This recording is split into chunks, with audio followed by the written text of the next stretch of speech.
कलायत हलके में कांग्रेस पार्टी के वो कौन से टिकटार्थी हैं जो इन दिनों टिकट की लाइन में आगे से खिसककर पीछे चले गए।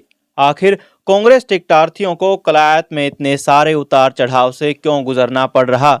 जैसा कि हम पहले भी कई बार कलायत हलके में कांग्रेस पार्टी को लेकर विश्लेषण कर चुके हैं और आपको ये भी बता चुके हैं कि किस वजह से हाईकमान के लिए कलायत विधानसभा गले की फांस बनी हुई है।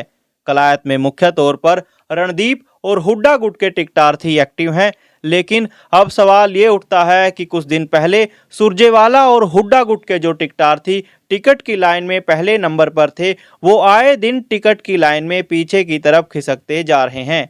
इसके क्या कुछ कारण हो सकते हैं, उन पर भी हम चर्चा करेंगे, लेकिन पहले आपको बता देते हैं कि कलायत में आखिरकार वो कौन कौन से कांग्रेस पार्टी के चेहरे हैं जो कुछ दिन पहले टिकट की लाइन में सबसे आगे थे, लेकिन अब लाइन में पीछे चले गए हैं।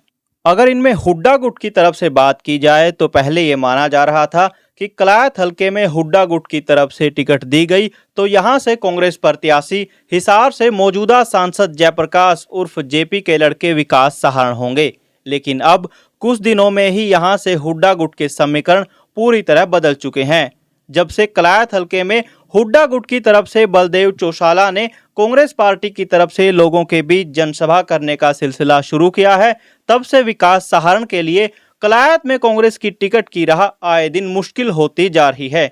जयप्रकाश के लाडले विकास सहारण के पिछड़ने का दूसरा सबसे बड़ा कारण कलायत हलके के लोगों से जुड़ाव न होने का भी माना जा सकता है।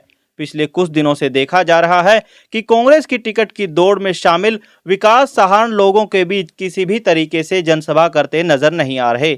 वहीं दूसरी तरफ बलदेव चौशाला जनसभा के जरिए लोगों के बीच जाने का काम कहीं ज्यादा अच्छे तरीके से करते नजर आ रहे हैं।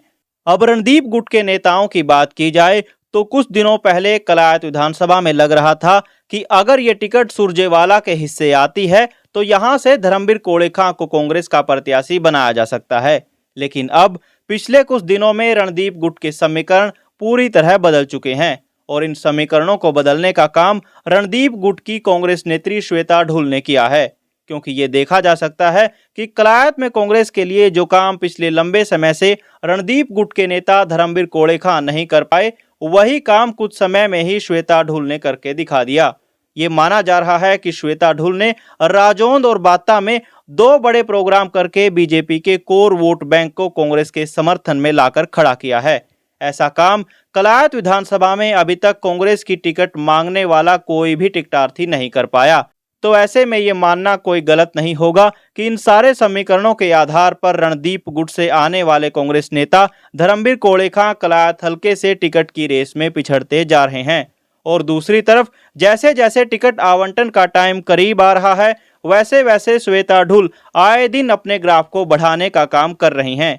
इन सारे समीकरणों के आधार पर अलग अलग अंदाजे लगाए जा सकते हैं, लेकिन अभी कलायत के लिए कांग्रेस की टिकट की होड़ को देखते हुए ये कह पाना मुश्किल होगा कि यहां पर कांग्रेस हाईकमान किस चेहरे पर अपना दांव खेलती है।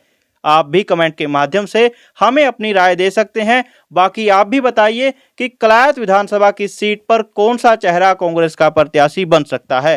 फिलहाल कैथल बैग न्यूज में इतना ही।